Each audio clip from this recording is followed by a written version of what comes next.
Pán primátor, po včerajšom zasadnutí poslancov Mestského zastupiteľstva v Rimavskej Sobote sa aj na našu televíziu ľudia obracajú s otázkami, ako vlastne toto zastupiteľstvo bolo pripravené, ako vypadalo a čo všetko predchádzalo tomu, čo sa nakoniec na zastupiteľstve udialo. Pán primátor, váš pohľad na celé toto rokovanie na začiatok.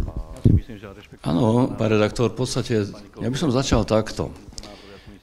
Rimavská Sobota je realitou v rámci celej Slovenskej republiky, pretože od ustanovujúceho zastupiteľstva, to čo sme mali 4. decembra 2018, sa už uskutočnilo 5. mestské zastupiteľstvo. To znamená, dovolím si povedať, že 4-krát sme riešili komisie, raz sme riešili mestskú radu a teraz sme mali riešiť včerajšieho dňa, to znamená, že v útorok 29. januára sme mali riešiť rozpočet na rok 2019. Je zaujímavé, že viaceré mestá, ale dovolím si povedať, že jednotlivé mestá v rámci celej Slovenskej republike skutočne ešte nemali iba ustanovujúce a čakajú v podstate ďalšie zastupiteľstva, ako je Hnúšťa a ďalšie mestá v rámci celej Slovenskej republiky. Nuž ale u nás je to, povedzme, že novum, pretože naši priatelia, ja ich nazývam naši urýchlovači, pretože oni sa tak sami nazvali, každý týždeň zvolajú mestské zastupiteľstvo. My nezvolávame zastupiteľstvo každý týždeň. No, včera sme mali mestské zastupiteľstvo, kde sme mali prejednávať práve že rozpočet na rok 2019. Treba povedať aj to občanom mesta Rimavskej Soboty, že naschvál v jesenných mesiacoch roku 2018 som nepredložil tento materiál pred poslancom mestského zastupiteľstva, aby som nechal v podstate rozpočet prijať už novým poslaneckým zborom, pretože bez myhnutia, ako by to boli schválili v lani v jeseň, ale nech teda už aj noví poslanci sa v podstate podieľajú na zapracovaní istých ich požiadaviek do rozpočtu na rok 2019. Nuž ale ako to prebiehalo včera? My sme, pán redaktor, v podstate návrh na rozpočet na rok 2019 zakvačili na stránku mesta, to znamená, bolo na vývesnej tabuli, to znamená, splnili sme zákon, čo nám ukladá zákon 369 z roku 90 zbierky, ale stalo sa ale čo? My sme to predložili a na moje veľké prekvapenie, samozrejme poslanecký klub, skúsme to zrýchliť, urobil nový rozpočet, takže vypracovali úplne nový návrh uznesenia na zasadnutie mestského zastupiteľstva. Dovolím si povedať, ľudové povedané, že preorali komplet celý rozpočet, čo sme vypočúvali asi 10 alebo 15 minútom vystúpení pána predsedu finančnej komisie. Predložili sme pozmeňovací návrh mestom predkladaného rozpočtu, nie nový rozpočet, ako tvrdí primátor. Nož ale problém je v čom? Problém je v tom, že tento rozpočet, ktorý oni chceli prijať, nie je v súlade s rozvojom mesta Rimavskej Soboty.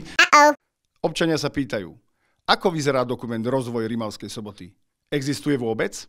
Pretože za prvé nepodlieha, alebo nie je zákonom stanovené, ich podmienky neboli dodržané, pretože ak chceme zmeniť rozpočet, ktorý sme pripravili a ktorý bol zakvačený na stránku mesta Rimavskej Soboty, v každom prípade k tomu, ktorému sa vyjadril aj hlavný kontrolór, musí byť aj takýto obrovský návrh vykvačený na strane mesta, aby sa k tomu aj občania, jednotlivé komisie, pracovníci, vedúci odborov oddelení, príspevkové organizácie by sa mohli vyjadriť. Náš pozmeňovací návrh rozpočtu počíta s presunom len 3,6% finančných prostriedkov v rámci rozpočtu. Pozmeňovací návrh povinnosti vyvesiť nepodlieha. To znamená, toto je prvé porušenie. Nerokovali, nepredložili. Rokovali sme v počte 14 poslancov. Pozvaní boli aj ďalší, no nedostavili sa. I napriek tomu, že na tých 4 zastupiteľstvách sme riešili komisie, riešili sme radu, pretože trvali na tom, že aby jednotlivé komisie sa vyjadrovali rozpočtu. Povinnosť zo zákona. Pán redaktor, my sme nedostali ani jedné stanovisko, ktoré by v podstate naznačilo alebo navrhovalo zmenu niektorých, by som povedal, kapitol zmene rozpočtu na rok 2019. Áno, dostal som písomne materiál od finančnej komisie a ešte od jednej komisie. To sú také od rozvojovej komisie, odboru rozvoja, komisie rozvoja mesta, ale tam boli len v podstate, dovolím si povedať teraz, že všeobecné frázy a teda konkrétne veci, čo sa týka jednotlivých kapitol na rozpočet na rok 2019, tam nebol. Požiadavky komisí boli na koncepčný prístup k rozpočtovaniu výdavkov mesta, čo sa ale v návrhu rozpočtu predloženého primátorom vôbec neprejavilo. No a problém je v čom? Jasne, ja som to vytýkal. Ja som rozobral pred poslancom, že dámy a páni, ak vy chcete preorať tento rozpočet, ako ste to pripravili. Nie je to možné, pretože v tom prípade sa dopúšťate v podstate porušenia zákona, pretože občania sa k tomuto rozpočtu, čo ste vy pripravili, musia vyjadriť.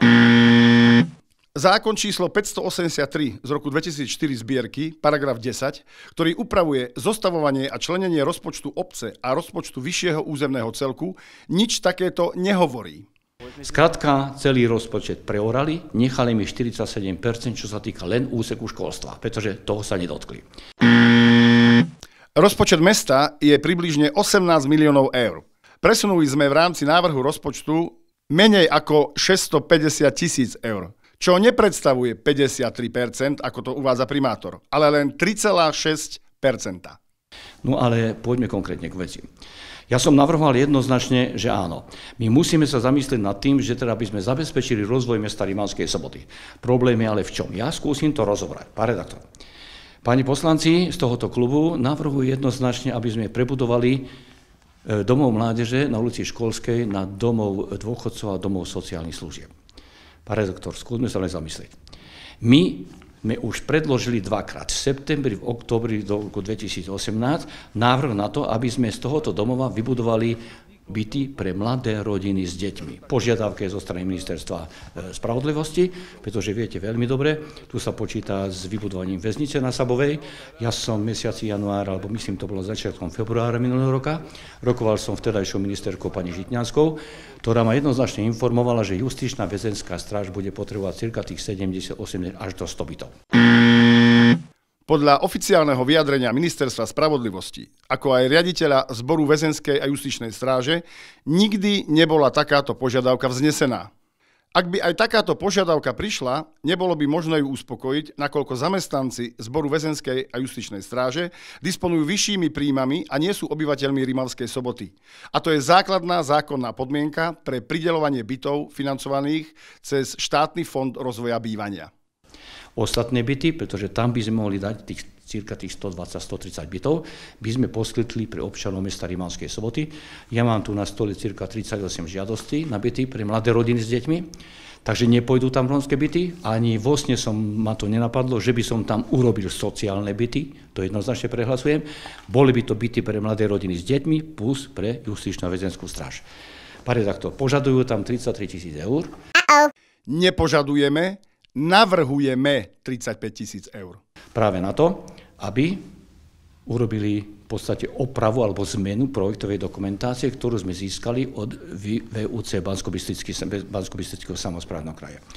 Ja som jednoznačne povedal, páni, tieto byty môžeme postaviť, pretože dokážeme tam získať úver zo štátneho fondu a rozvoja bývania, 55% nenávratná finančná pomoc, ale ostatných 45% by robili v podstate, by platili tí budúci nájomníci. Môžeme postaviť aj domov dôchodcov a sociálnych služieb, pretože úver zo štátneho fondu rozvoja bývania na to získame tiež. Takto vieme vytvoriť minimálne 110 nových pracovných miest. Naši dôchodcovia si zaslúžia dôstojnú starobu a ľudia v meste prácu.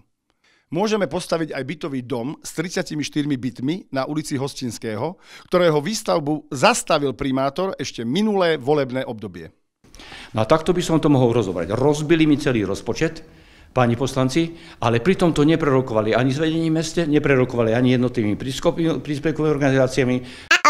Pozvanie na rokovanie o rozpočte, ktoré prebehlo na Mestskom úrade dňa 28. januára 2019, sme nedostali. Úradníci mesta by sa k rozpočtu s nami radi stretli, dokonca by to uvítali, pretože ešte nikdy neboli takto oslovení. No príkaz zo strany primátora nekomunikovať s urýchlovačmi mimo Mestského úradu to neumožnil. Menovať osoby z pochopiteľných dôvodov nemôžeme. Sadka, to nie je možné, však oni chcú znížiť rozpočet o 150 až 200 tisíc, napríklad len technických služieb mesta Rimavskej Soboty, a pritom dovolím si povedať, že tie finančné prostriedky technické služby potrebujú, aby sme mali čistotu a poriadok v meste Rimavskej Soboty. Zastavili, doslova do písmene, zastavili ďalší rozvoj a obnovu námestia okolo pošty. Námestie pri pošte bolo primátorom svojvoľne zazmluvnené inak, ako bolo schválené zastupiteľstvom. Z požadovaných 150 000 eur sme v rozpočte nechali 97 560 eur, čo je suma, ktorá ostáva na doplatenie protizákonne uzatvorenej zmluvy. Nezastavili sme rekonštrukciu námestia, nakoľko sme ponechali všetky finančné prostriedky, ktoré zo zmluvy na rekonštrukciu námestia vyplývajú. Legalizácia, náprava protizákonného stavu, vyvolaného primátorom, ktorá sa nám vôbec nepáči, je ale nutná, kvôli snahe zabrániť finančným sankciám, ktoré ukladá zákon pri takomto svojvoľnom konaní primátora bez schválenia zastupiteľstvom. My sme do 21. decembra, tak ste boli tam prítomní, odovzdali sme južnú časť pošty, ale ďalej chcem vybudovať v každom prípade nové asfaltové povrchy za Botexom pri družbe, ako je urýchlovači a plus za Tatrabanku. Ak to neurobíme, verte mi, tak to je stred mesta, tak to nebude to v poriadku. Na druhej strane chcem urobiť parkoviská za poštou úplne zobrej na nulu. Tým pádom ja tu neviem zabezpečiť. Zobrali finančné prostriedky jednoznačne z tobogánov na Kurinci. Nezobrali sme financie z tobogánu na Kurinci. Navrhujeme ich znížiť zo zazmluvnených 160 000 eur na 130 000 eur. Zvyšok financií potrebných na dobudovanie tobogánu podmienujeme vypracovaním architektonického riešenia celej oblasti. Pristupujeme k rozvoju koncepčne. Pán redaktor, ja mám zabezpečené finančné prostriedky na strojovňu a plus na väžu, ale už nenechali mi finančné prostriedky na dobudovanie dopadového bazéna. To znamená, ja vybudujem strojovňu, vybudujem väžu, ale tým pádom sa stane to, že na Kurinci 15.6. neodovzdám pre občanov mesta Rimavskej Soboty v danom prípade tobogán. To je jedna vec. Zastavili sociálne zariadenia. Ďalšia akcia primátora bez schválenia, bez koncepcie a ďalšieho smerovania rozvoja Kurinca. Náš návrh, architektonická súťaž, koncepcia rozvoja Kurinca, konzultácie s obyvateľmi mesta. Následne projekty a výstavba. Zastavili dobudovanie v mestskej záhrade fontány.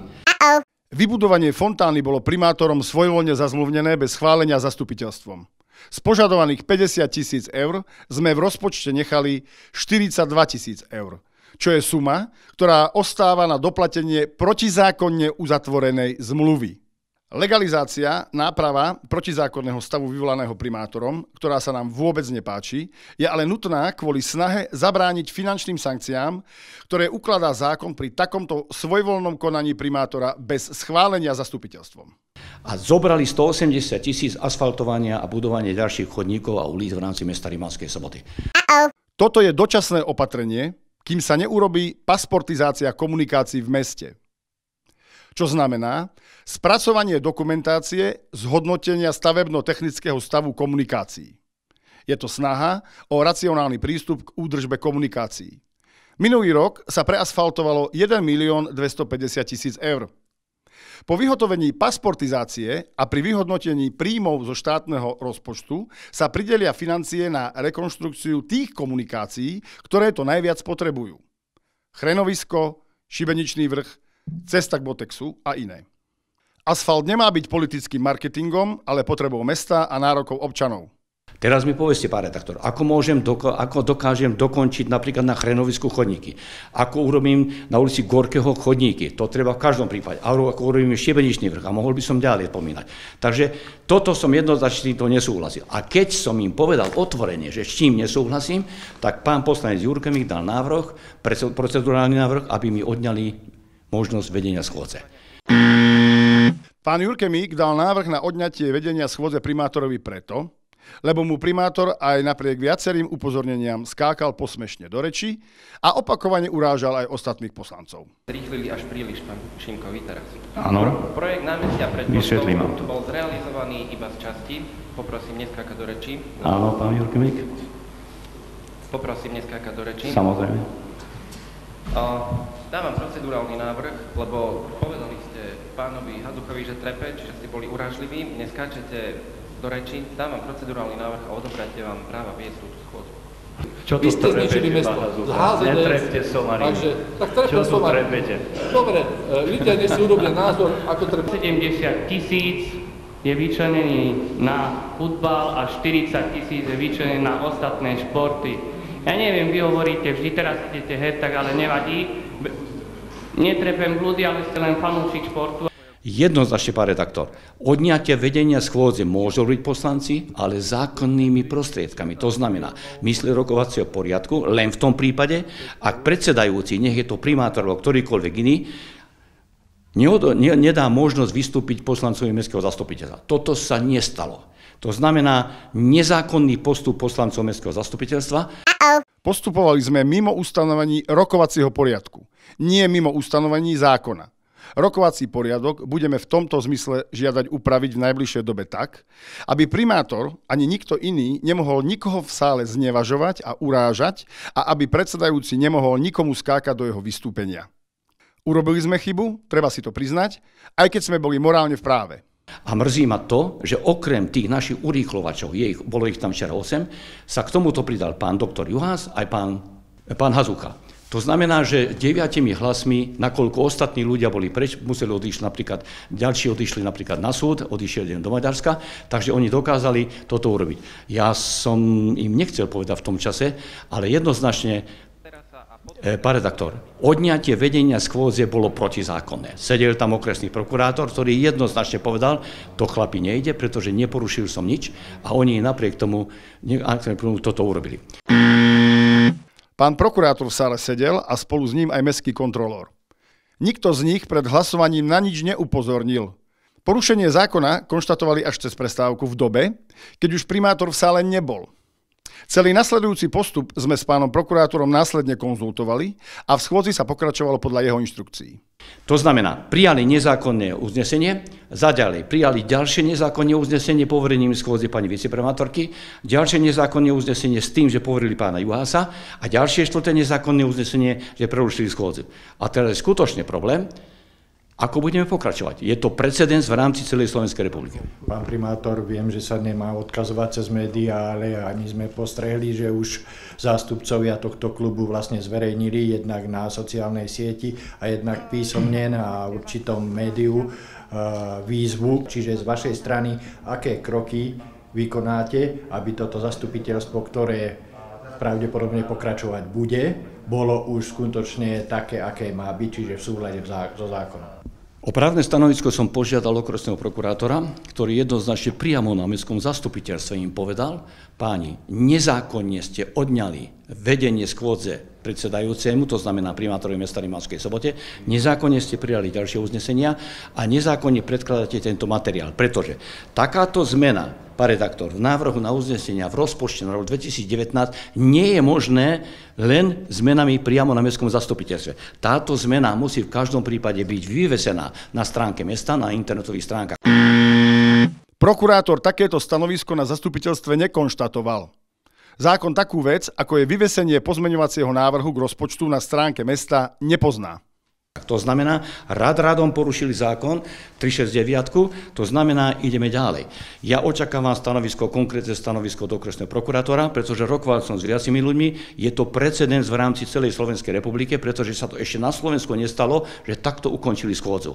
Čiže počkáme na stanovisko okresnej prokuratúry a podľa toho sa potom vedenie mesta zariadi. Presne tak, to znamená, do doby, kým ja nedostanem stanovisko do okresného prokurátora, právne stanovisko, právnu analýzu, zatiaľ nezvolávam schôdzu, pretože aj sme v patovej situácii, to ešte na Slovensku sa nestalo, skutočne oni nemajú právo zvolať, mňa odvolali, tým pádom je patová situácia. Uvidím, ako to bude a podľa pokynu, alebo teda podľa stanoviska právneho názoru pána okresného prokurátora budeme ďalej riešiť tento, by som povedal, taký negatívny stav v rámci mesta Rimavskej Soboty. Ale jednoznačne iné východisko nebudeme mať. Jeden klub, druhý nezaradení poslanci, chcú, nechcú, musia si sadnúť za okrúhly stôl, prídeme tam aj ja a dohodneme sa, pretože tento rozpočet, pán redaktor, ja som to povedal, hádam aj 3-krát na zastupiteľstve, tento rozpočet je zlý, čo oni predložili. Sme opačného názoru. Náš pozmeňovací návrh k návrhu rozpočtu mesta je zlý pre primátora, ale je dobrý pre obyvateľov Rimavskej Soboty. Nezabezpečuje rozvojový program mesta Rimavskej Soboty. Ak by som to podpísal, pán redaktor, tak vyhodíme 10 000 eur, 10 000 eur do potoka, do Rimavy a skrátka rozvoj mesta Rimavskej Soboty na základe tohto rozpočtu nezabezpečíme. Príprava projektov, koncepcií, oprav škôl, škôlok, priemyselný park, domov sociálnych služieb, oddychové zóny a aktivity, služby obyvateľom. Toto všetko je nepriateľné pre rozvoj mesta? Buď si to páni poslanci uvedomia, alebo zrejme bude ďalej patová situácia. Ale ten rozpočet, čo oni navrhujú, pán redaktor, nemôžem podpísať v žiadnom prípade, pretože zastavím rozvoj mesta Rimavskej Soboty. Priamo na zastupiteľstve primátor viackrát potvrdil, že rozpočet podpíše, nech si do neho dáme čokoľvek. Kde je pravda? Kde je realita? Páni, ak to odsúhlasíte, ja to podpíšem. Môžeme ísť aj podľa tohto. A ak teda poslanci vy to schválite, teraz vám prehlasujem, podpíšem tento návrh, toto uznesenie, rozpočet na rok 2019. Čiže počkáme si na rozhodnutie okresnej prokuratúry a podľa toho potom by schôdza mohla pokračovať už so schváleným programom, ktorý bol na tejto schôdzi, ktorá bola prerušená. Presne tak, pán redaktor, ja očakávam jednu vec, stanovisko do okresného prokurátora, že pokiaľ je takáto markantná zmena, čo oni predložili, nebudeme mať iné východisko, musíme túto zmenu najprv sa dohodnúť, tú zmenu vyviesiť na stránke mesta Rimavskej Soboty a keď to vyvesíme, potom po 15 dní môžeme zvolať ďalšie zastupiteľstvo a tam potom môžeme prejednať rozpočet na rok 2019.